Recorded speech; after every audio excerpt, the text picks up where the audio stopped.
minus 25. In Saskatoon, minus 17. And a wind chill making it feel more like minus 27.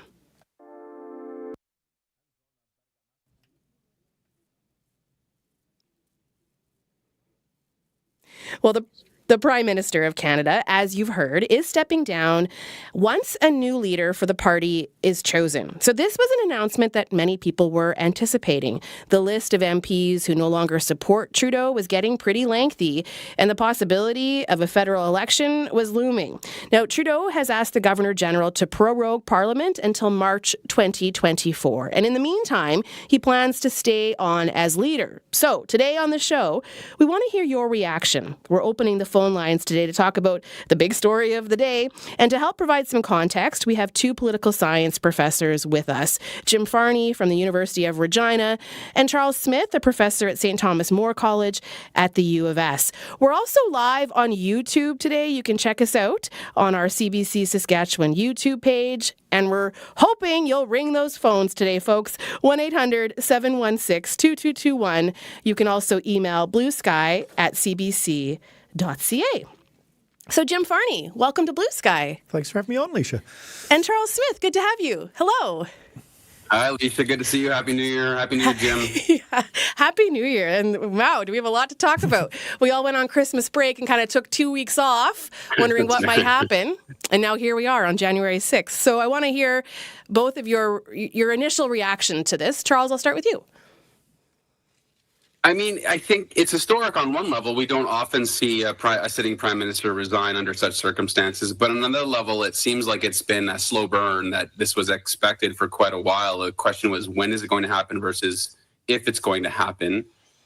Given the polling numbers, given the internal sort of the turmoil within the Liberal Party and Justin Trudeau increasingly looking like a lame duck prime minister, I think it's not surprising. But again, I think it's something that will be a footnote in every biography of the Trudeau government going forward. So historic on that level, I think. Yeah. James, what do you think? Or Jim, sorry. Yeah, I mean, I agree with Charles, which doesn't happen very often. We need to make That's clear. true. But what I think is kind of interesting and maybe unique, it's what we've got right now is the Martin Chrétien Prime Minister losing control of his own party, plus the Harper prorogation and kind of 2008 story all mingled together. And it feels like the kind of back and forth with Christina Freeland just before just before Christmas was kind of the final straw. And usually a prime minister, even if he's on his way out, has more control of his timing. And it's clear that Mr. Trudeau lost control of kind of having a glide path to give his own party a longer period of time to pick a leader, maybe a little bit of control over the minority government, because they're basically coming back and right into the budget period. We have somebody on the line already wanting to share his thoughts, but I just want to ask you both about the what now, because last night reading the story in the Globe and Mail, citing a few anonymous sources, said that Trudeau was likely to make this announcement, but then there were all these different scenarios that were possible. And obviously now we know that he has asked the Governor-General to prorogue Parliament, but it didn't have to go that way. We could have had an interim leader who would end up dealing with Trump. And so there were some different scenarios that we could be talking about today. And so I'm just wondering if you can each speak to the options that Trudeau had, and then your thoughts on the direction that he's decided to take. Charles? So I just think there's so many scenarios to think through. One, unlike Chrétien Martin, there's no real heir apparent. I think there are some people who clearly are front runners in the forthcoming leadership campaign. When you look at people like Chrystia Freeland or Mark Carney or even Dominic LeBlanc or whoever wants to step into that role. On the proroguing issue, I think that makes a lot of sense, both politically and constitutionally, for two reasons. One, I think having a lame duck prime minister in a sitting where they would be constantly under threat of being defeated with no leader going into election, strategically, I don't see many options that the prime minister had to sort of make sure the Liberal Party has someone who can actually fight an election in probably the spring.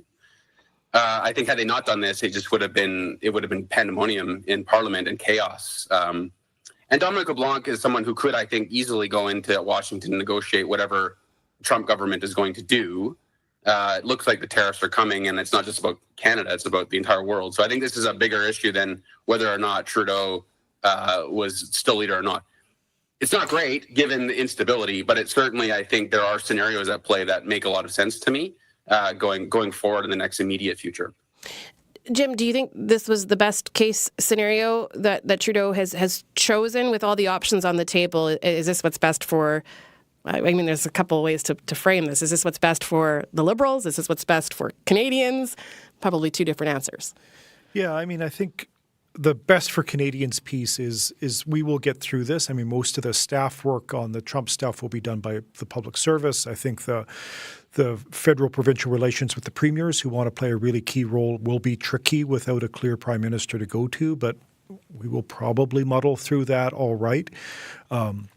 It does leave us weaker. Interestingly, it leaves us weaker in the same way that every G7 country except the UK and Italy are at right now. Like governments are falling all over the place as we try to work through this. Yeah, the Liberal Party, I think, is in a trickier position. This is probably the best option for the 6th of January. Had he made a decision even in early December, I think they would have more time. We'll know this week. We know the National Board is meeting this week. Their own constitution puts kind of a minimum 28-day piece on a leadership race.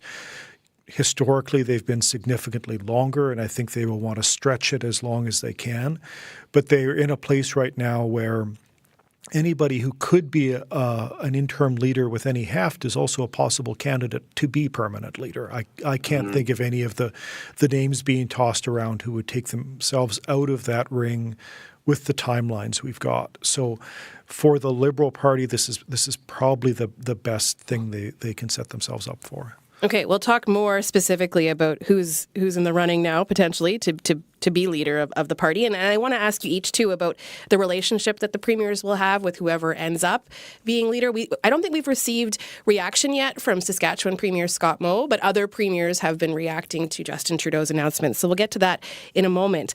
We would like folks to call today. This is what everyone's talking about, so give us a shout, 1-800-716-2221. You can also email bluesky@cbc.ca. Let's go to James, who's on the line in Saskatoon. Hi, James. Hi, Lisa. Thank you so much for taking my call. Greatly appreciate it. Certainly a historic day in Canadian politics, to say the least. And it,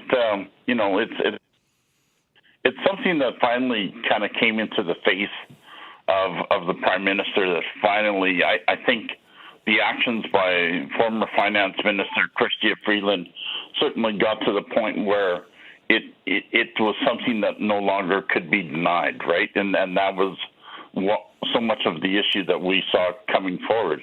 But it is also unmistakable to fully understand that Mark Carney has a camp that is very organized and very put together and has the most potential upside, I think, out of all the potential suitors that might come for this position.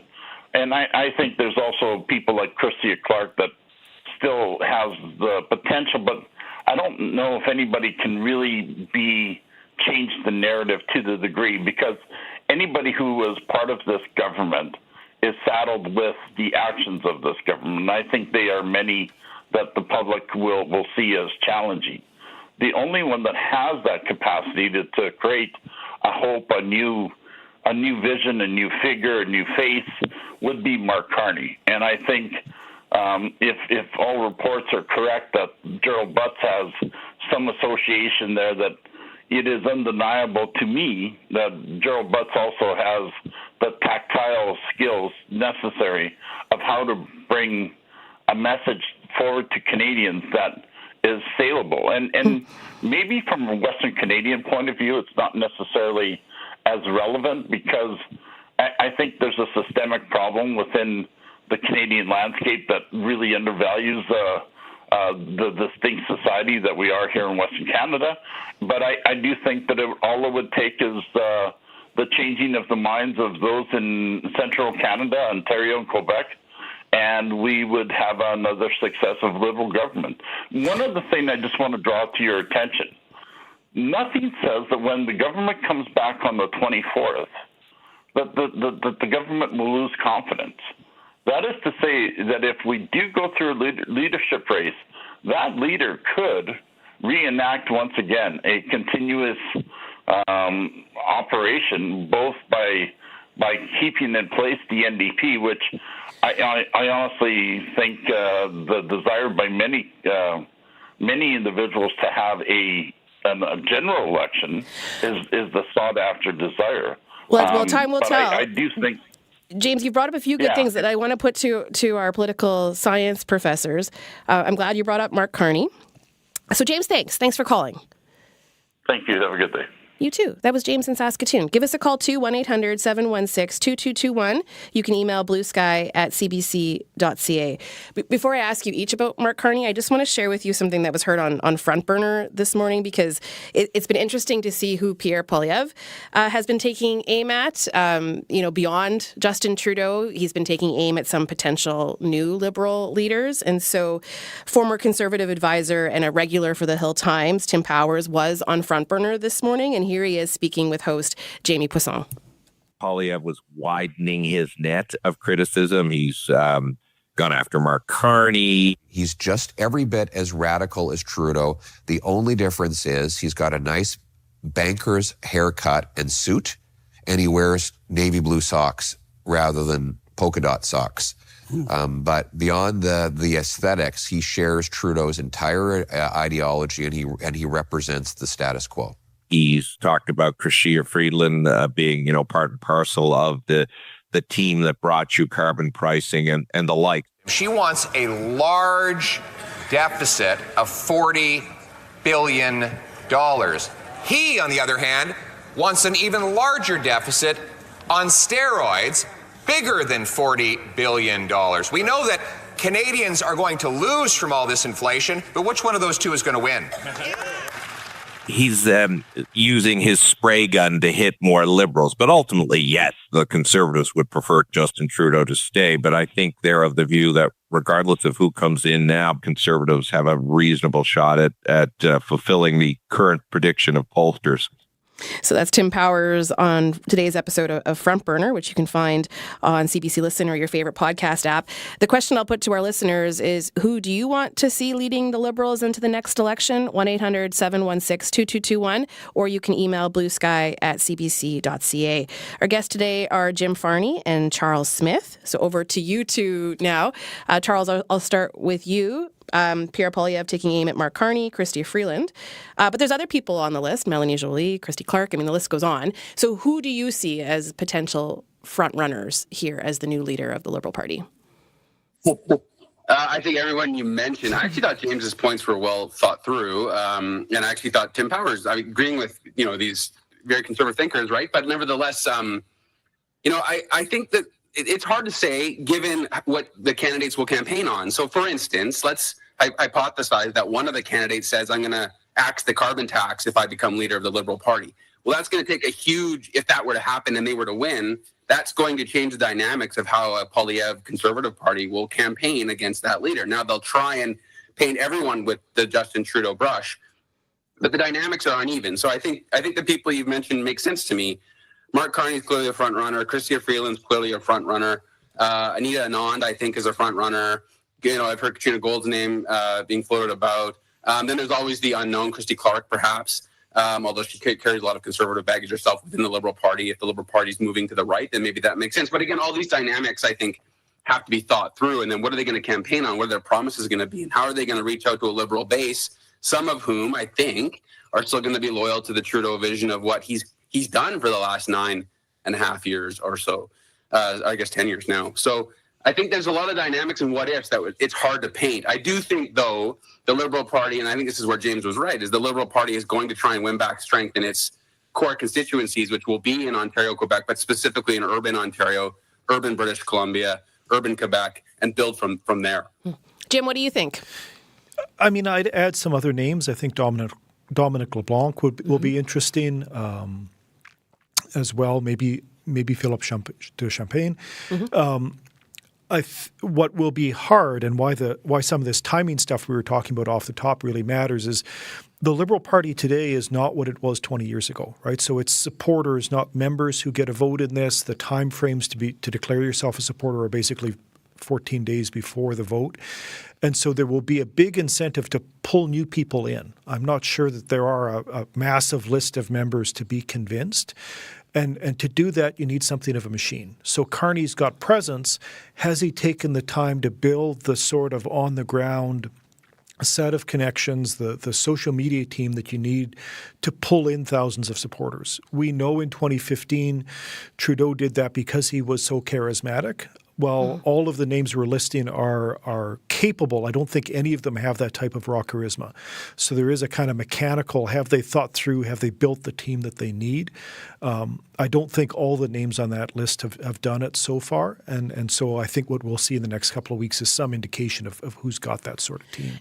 And will there be enough distance between a new leader and Trudeau? Like, on one hand, sticking with the Liberal brand, but then convincing Canadians and trying to turn the numbers that we're seeing in the polls to actually form government again. I mean, can a new leader distance themselves enough from Trudeau? Jim, what do you think? I think it's going to be really difficult. Again, we're talking either about pretty much cabinet ministers or Carney is such a part of that set that you might as well count him there. Perhaps Christy Clark could, because she's an outsider, she's a premier, but premiers have historically not done terribly well. And as Charles says, she would be a real shift to the right. So it could be one of those situations where it's winning a bit of a poison chalice. Charles, what do you think before we go to some callers here? Yeah, I would agree with Jim. I think the Liberal Party is in a bit of a predicament. I mean, Justin Trudeau very much was the savior of the Liberal Party in 2015. The whole team around him was built around his charisma and image. Now you've got to try and unpack that in a really short period of time. Like, I think had this happened 2 years ago, it's a different conversation. The fact that it's happening, in a 4-month window where, James was right about you don't have to go to an election in the spring, but the new government would have to bring in, or the new leader of the existing government would have to bring in a budget. Primarily, I think that's going to be defeated given the minority status in the parliament. So I think we're looking at a spring election, and that budget will be the campaign. So I just think there's so many what ifs in that context that the Liberal Party is in a bit of a predicament because they've built their brand on one leader, and now that leader's gone, and they have to rethink their entire strategy in a very short period of time. Interesting. Okay, let's go to the phones. So Christina joins us right now in Saskatoon. Hi, Christina. Hi, how are you? I'm well, thanks. What are your thoughts on the news today? I really appreciate you taking my call. I can imagine fitting me in might not have been that simple. I have a pretty large political background with the NDP party, and I think that one of the things that is happening currently is less of a focus on the federal party that way and focusing strictly on the Liberal and the Conservative type aspects. That's my main concern. I do feel that the NDP party has an incredible amount to offer, and I'm not quite sure why they're being ignored. That's a really good question, Christina. I can put that to our analysts. Anything else you want to add before we say goodbye to you? Well, yes, I do think that if there's only two parties when there are clearly three, then things become even more divisive. And the thing that everybody keeps thinking all of the time is that life is very divisive as it is. And so more options are the better, right? Here's a question for you, Christina. Do you see there being any chances of the NDP winning a seat, the federal NDP winning a seat in Saskatchewan? Have you seen any organizing yet? Thing really has a very good organizational campaign as a whole, and I think that he has a chance of at least gaining far more seats than he did last time. He has a very well-founded back up in general that people in Saskatchewan aren't totally familiar with. Okay, I'll put that to our political scientist, Christina. Thanks for calling today. I really appreciate it. That was Christina joining us in Saskatoon. Hang on to the thoughts that are swirling in your head, Jim and Charles. I've got some questions related to the federal NDP, but I just want to take a second here to check in with David Shield, who joins us right now. David, what's making news? Well, the trial of two women charged with first-degree murder is underway in Saskatoon. Summer Sky Henry and Cheyenne Petitus are both charged with first-degree murder in the death of Megan Gallagher. There's a publication ban in place right now because there is another jury trial scheduled for several co-accused. Pike Lake's fire department is shaking its head. Thieves stole batteries, saws, and the jaws of life from the fire hall sometime between Christmas and New Year's. Other fire departments are reporting similar thefts across the province. And Ituna is getting a new rink. Local people managed to raise about $5.5 million for the project. The town used the profits from farming 2/4 of land to build the rink, as well as individual donations. And I'll have a full newscast for you coming up at 1 o'clock. David, thank you. You're welcome. That's the CBC's David Shield. I'm Leisha Grabinski. You are listening to Blue Sky on CBC Radio 1, but also live on YouTube today. You can find us on our CBC Saskatchewan page. We've opened the phone lines for you to react to the news that Liberal leader Justin Trudeau has announced he will step down once a new leader is appointed to, or is named to the Liberal Party of Canada. And what are your thoughts on that? So today, give us a call, 1-800-716-2221. You can also email bluesky@cbc.ca. Political scientists Charles Smith and Jim Farney are with us today. We just got a call from someone who wanted to point out that there's more than just the two parties, and curious to know where this leaves the federal NDP. Like the Liberals are in a spot, but really so is the NDP. So Jim, what are your thoughts on where this leaves Jagmeet Singh and the NDP? Yeah, so I think just watching the ticker in the newsroom, short term, Singh has said his lack of confidence is in any Liberals. Obviously, that's where the Conservatives have been as well, and the Bloc have come out and said that they expect a motion of non-confidence in the next Liberal leader. So I think we'll still have some parliamentary theatrics to figure out which opposition party pulls the plug. I do think the point about the NDP is really important, and a decade ago, back in 2011, I wrote some stuff saying the Liberal Party is done, that they will be squeezed out in the centre and we'll have the NDP on the left and the Conservatives on the right, and there's a logic in our system that builds that way. It obviously didn't happen, but with there is a possible future in which the Liberals lose the Progressive primary, right? We know that they're going to be squeezed and lose a lot of suburban Vancouver and Toronto. Quebec politics is something I don't claim to understand, but they have been losing seats in Montreal, which makes them vulnerable there. You know, a surge of NDP support, even if not Jack Layton style, but enough to make the NDP the party of urban Metro Canada, would put the Liberals in a very, very difficult spot. But and so I think the question about where the NDP goes, can Singh make sense of that opportunity? Can he win some of those committed Liberal voters over in that Progressive primary is, I think, a very, very live question right now. And I've kind of been curious why he's been as gentle with Trudeau for the last year as he has been. Not quite as gentle now, though. Charles, what do you think? Yeah, no, it's a good question, and I think Jim's analysis is really spot on. The problem I think that Singh has right now is that he has tied his party to some of the programs that supported the minority government, and I think specifically the pharmacare piece and the dental care piece that I think they can rightly take some credit for. But the problem, I think, with that, and this is true historically of minority governments, is that the minority party tends to get none of the credit, but all of the baggage of the governing party. And I think that's what we're seeing now.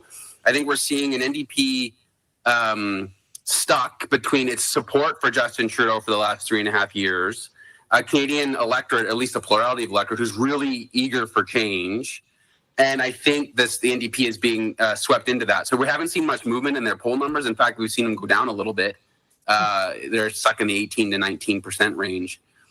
So it is curious that Singh has been so kind of quiet with regards to attacking Trudeau and the Liberals, but also positioning himself as a natural alternative to the Conservatives, who are polling significantly higher. So I think they're kind of stuck in that rut. But you're right, Jim's right. There's an opening, I think, in urban Canada specifically, especially in the urban centers. And I actually think there's openings in Quebec, given how we're seeing that play out there. But like Jim, I don't claim to be an expert in on-the-ground politics. I'm not either. To answer Christina's question about Saskatchewan, I think it's actually really tough. Saskatchewan voters have said for the last decade or so that they are solidly behind the Conservative camp for a whole host of reasons, which we won't have time to get into here federally. But if there's an opportunity, it's definitely going to be in the urban core of Saskatoon or Regina. And even there, we're in for a fight, and I think it'll be tough. Now, if there's no Liberal ground game at all, then I think there is a slight possibility. But I think that desire for change, the high polling numbers of the Conservatives, makes the NDP very much the underdog in Saskatchewan in the next federal election, would be my very modest prediction. Okay. Let's go to another caller. So Cheryl joins us right now on the line. Cheryl is in St. Walburg. Hi, Cheryl. Hey, Cheryl. Are you with us? I think Cheryl is there, but perhaps is unable to hear me. Okay, so instead we're going to go to Ralph, who joins us on the line. Ralph is in Cabri. Hello, Ralph. Welcome back to the show. Oh, hi. Yeah, hi. Yes, I was just wondering, I know the Conservatives are a long ways ahead in the point in the polls, but how much of that is people totally done with the Trudeau government versus support for Poilievre himself as a leader? And I think he's the worst candidate possible as a leader, but I just wondered if there was any, he doesn't even bother getting a security clearance, or maybe he can't, I don't know. But anyways, I just wanted some comment on that. Thank you. Yeah, thanks for bringing that up, Ralph. And we will talk more about that. I mean, Pierre Poilievre appeared on Jordan Peterson's podcast, so we'll unpack that a little bit. But Jim, do you want to start and just comment there on what Ralph said? Yeah, I mean, it's an interesting question to try and get at until people are actually faced with it, right? It's really hard to poll on hypotheticals and so have a solid answer. And governments do run their course, right? So even if people might be fonder of Andrew Scheer or other possible past Conservative leaders that we've seen, like in some ways governments defeat themselves. And I think we've certainly seen that this time. I think that's why the timing and the nature of the next 6 months will matter so much, because you will see people have a real choice, and we know that leadership's crucial. What I would say, and I'll be curious to see if any Liberals can catch up with this, what Poilievre has done is precisely use YouTube and use interviews with Jordan Peterson to make an end run around CBC radio personalities and political science professors. He has used that new social media place to engage a lot of working class people, I would say, in a way that the Liberals did in 2015 and 14 with Twitter.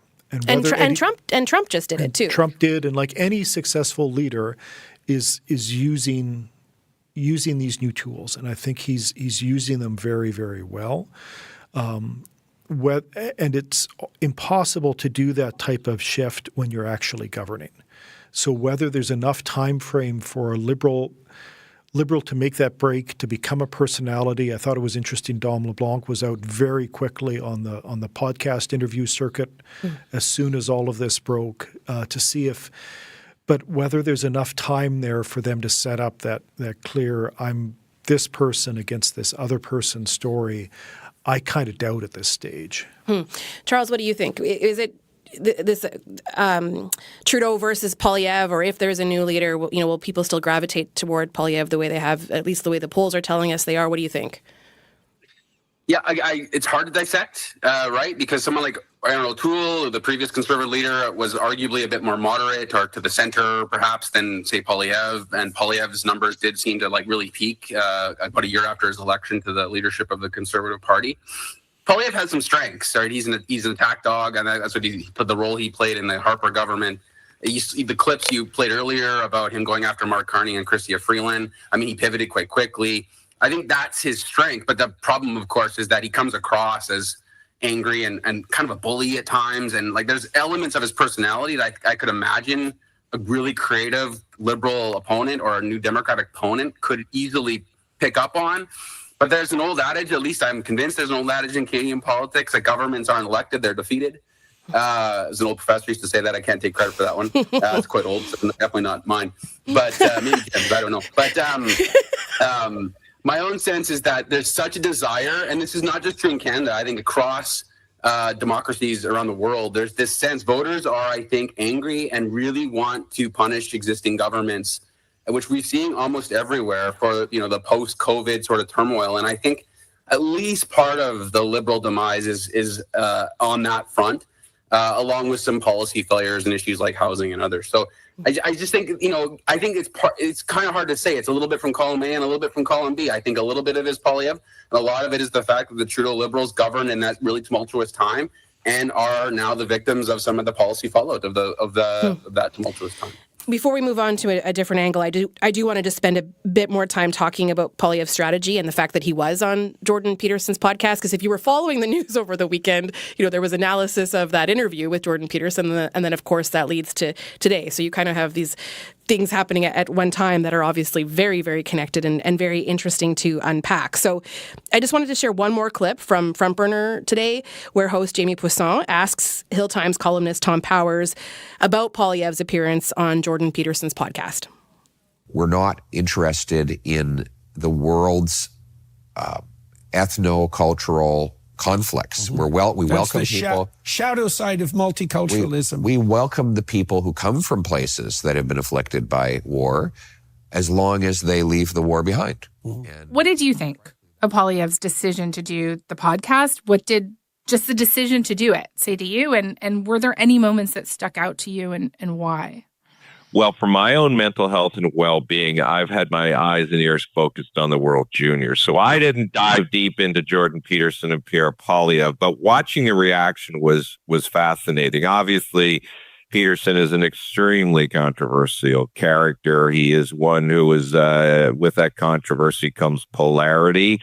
I personally am no fan of Dr. Peterson, but I think the conservative thinking there, Jamie, was, Peterson has an audience. A lot of that audience supports Pierre Poilievre. A lot of the criticism of previous conservative leaders following Stephen Harper was they didn't stick to their core and their brand. So speaking with Peterson is good. Peterson has a huge following, and they knew they would get a reaction from the Liberal Party, which drove up the numbers even further. So that probably helped with fundraising. Helped with fundraising. That's interesting. Jim, I know you've already touched on this a bit, but just wondering if you want to speak more to Poilievre's appearance on Jordan Peterson's podcast. Yeah, I think, again, the strategy shifts a little bit over time, but the core of success is fundraising, getting volunteers out, making sure that and it's unfortunate because it breeds polarization, but making sure that the people already on your side are excited about you.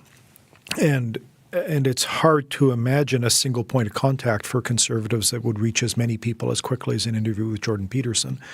What I do find particularly interesting, and LeBlanc did it when he did a 50-minute hit with David Hurley just before Christmas, these long-form interviews that happen on YouTube or on podcasts make politicians far more vulnerable than they would have been 15 years ago, when it was all about very tight message discipline, very short hits with the press. There is something in the pursuit of authenticity that's forcing them to be more vulnerable and a little bit if they're scripted in a different way than they were a decade ago. And I find that's a neat shift. That is a very interesting shift. I actually hadn't thought of it that way. We've gone from, these short little sound bites that are manipulated and whatever, to these really long interviews. Charles, what do you think? I mean, Peterson's not just polarizing. For a lot of people, he's offensive, but for a lot of people, they support it. So, I mean, when you look at Poilievre himself, I think his entire political brand is polarization. I mean, when you look at how he's positioned himself as leader, how he attacks his opponents, his support for the convoy in Ottawa, these kind of things, I think, definitely build a base for him, but it makes him vulnerable, I think, as Jim suggested, to criticisms. Now, if a new Liberal leader or the NDP or someone can actually paint those criticisms in a really progressive way, I think then you can become a real alternative to what Poilievre's Conservatives stand for. But again, we're seeing the shift among the right, not just in Canada, but in the U.S. and in Europe as well. So it does speak to a lot of larger narrative about how the right is shifting further right, I think, that needs to be dissected and understood. Well, we had a political science professor on from out east on a show we did about the convoy, and if I'm remembering correctly, he had said, Poilievre had a lot of people from the convoy sign up to get their Conservative membership card, but then those convoy people might be disappointed if Pierre Poilievre becomes Prime Minister because he may govern differently. And so that was his take on that. Jim, do you have any thoughts on that? This was before, we're not in a campaign yet, and here he is on Jordan Peterson's podcast. Will Pierre Poilievre be different once we're in an official campaign? Depending how the polling numbers go, I think we're at one of these moments where kind of some of the language we use to talk about politics doesn't help us all that much. So I think everybody is competing to be populist. It's probably easier in Canada right now to be a Conservative populist as Poilievre is than to be a progressive one, but both venues are open.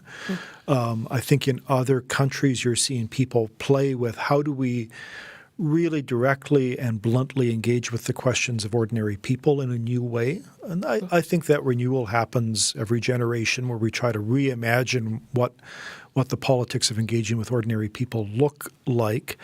And yeah, it does run into the issue of, okay, you're successful, you win government, and you then have to use this big apparatus to try and deliver answers to those really good questions. That will be a big hump for him to get over. It's more the power of polarization or of anger or of critique that I think is kind of novel in that and amplified right now. And there's lots of complicated reasons for that. But I think thinking of it as a type of populism, because you're in the U.S., for example, last week there was this really interesting fight over immigration between Elon Musk and a bunch of the MAGA folks, right? You've got different interpretations of what that might mean. Mm-hmm. We'll talk more about U.S. politics, and I'm eager to hear what both of you think this means for Saskatchewan and for Premier Scott Moe. But I just want to go to one of our callers because I do think we have Cheryl on the line now in St. Walburg. Hey, Cheryl. Hello.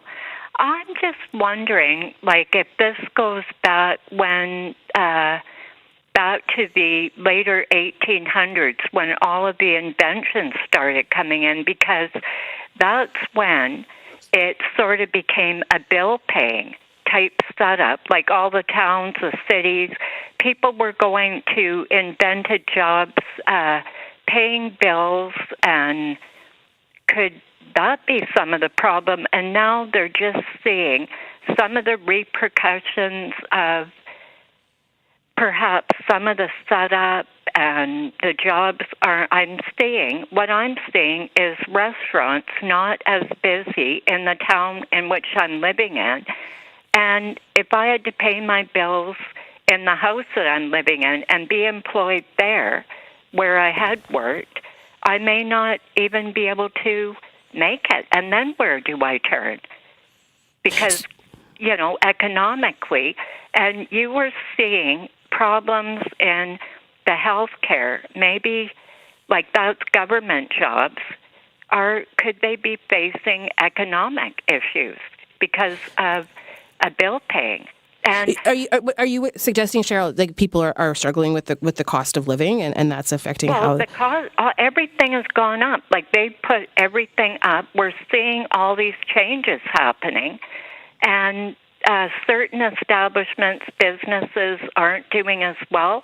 It's like if I'm employed at a hotel chambermaiding and I'm paying my bills in a house, I bought a house or I'm paying rent, and I'm seeing a change there where they're not able to hire me or give me as many hours. What am I going to do?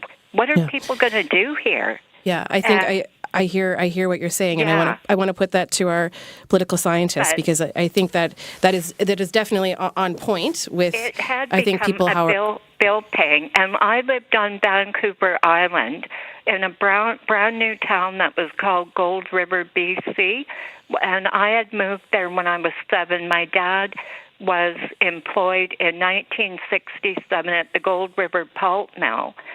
And he paid rent, he paid bills. It had already become a bill paying. And he had worked there. Now, what's the future of these establishments and businesses that they had built and you're now in a bill paying? But is that declining and going down?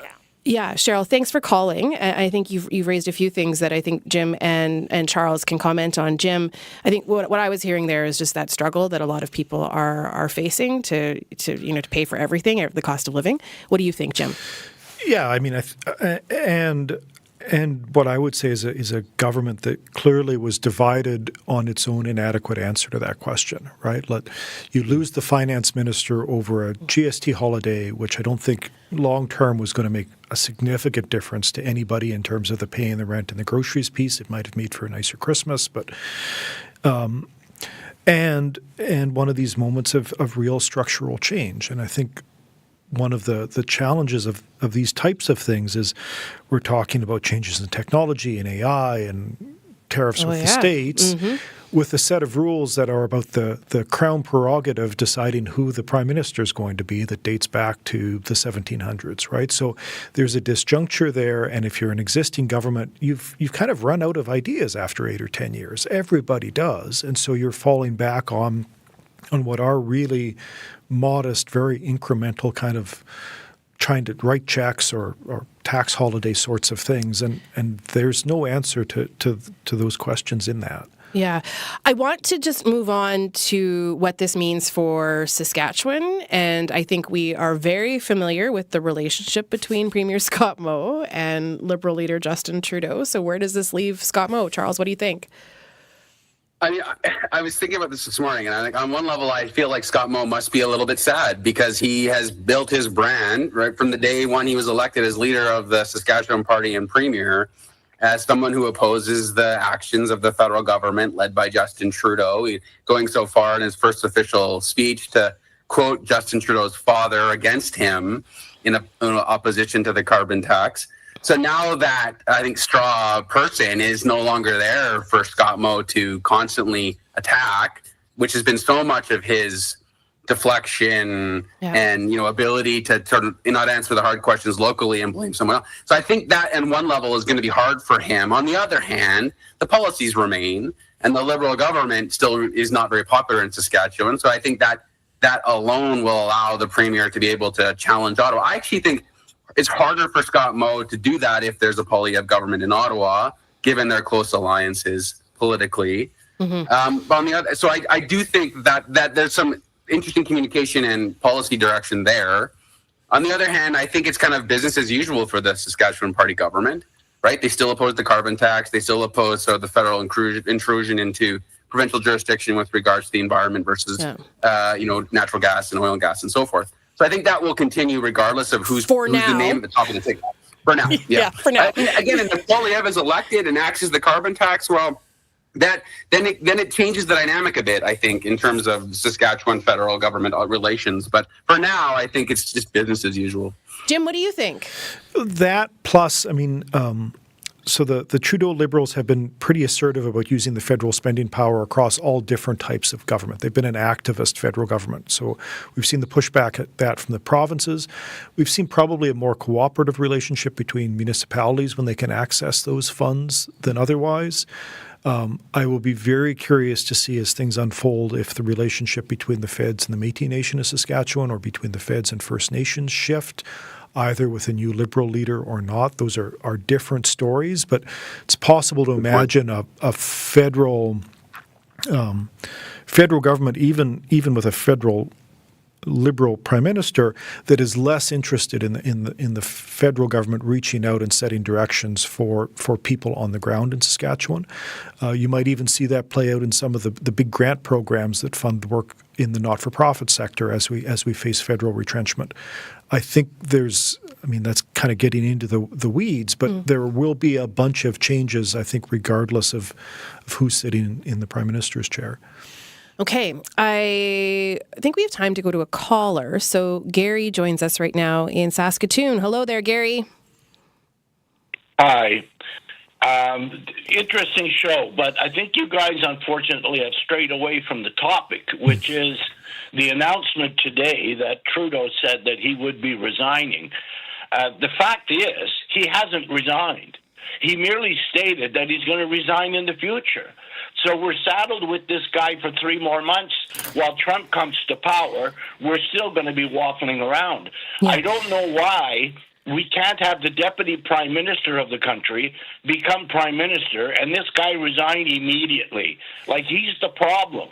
Gary, good point that I want to put that to our political scientists because you're right, Gary.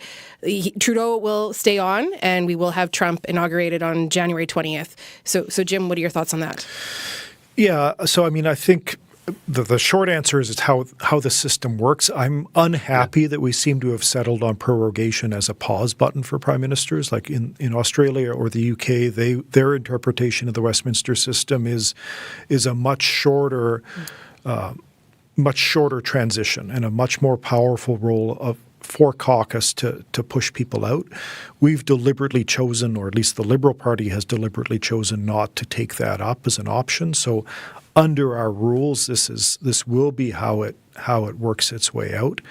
But you're right, there is this long lame duck period as a result, at a really unfortunate time to have a lame duck prime minister. And will we see those tariffs? I think is the big question. Like, Jim, what do you think? That piece I don't know, but we will have the tariffs be, let's say they come in. Our response to that will be politically debated in the Liberal leadership race and then in Parliament and then in a general election, and it will be June before we have a coherent answer and response to them. Charles, what do you think? Yeah, I agree. Our system doesn't work the way it would in the U.S. If the president were to step down, the vice president becomes president. But in Canada, if the prime minister steps down, the deputy prime minister doesn't become prime minister. It's the leader of the party. And until the leader of the party is chosen by the party itself to then sit in Parliament, there is no alternative except for him to step down and call an election immediately, which is he could have done, but it would have crippled his own party. So it kind of goes against, the argument that your caller was making. We should have a change right now.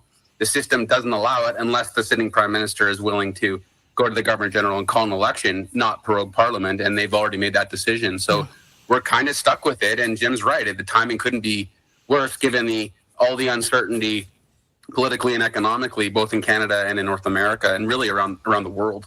Okay, I'll read an email that we got from Judy who says, Prime Minister Trudeau will go down in history as the best prime minister Canada has ever had. He's been involved in 2 wars, a pandemic, and a victim of fake news. 40% of the world is consumed with fake news, and thus extreme right-wing leaders are being elected all over the world. Who thinks the people that voted for Trump have any idea what they really voted for? Austria being the latest, as well as several other countries voting in extreme leaders. Russia, China are winning the war of the minds, the war against truth and facts. And I do want to share Donald Trump's reaction to Trudeau's announcement. Trump tweets, or I'm not actually sure where Trump put this, if it's on X, not sure. Many people in Canada love being the 51st state. The United States can no longer suffer the massive trade deficits and subsidies that Canada needs to stay afloat. Justin Trudeau knew this and resigned. If Canada merged with the U.S., there would be no tariffs. Taxes would go way down and they would be totally secure from the threat of the Russian and Chinese ships that are constantly surrounding them. Together, what a great nation it would be. So that's from Donald Trump.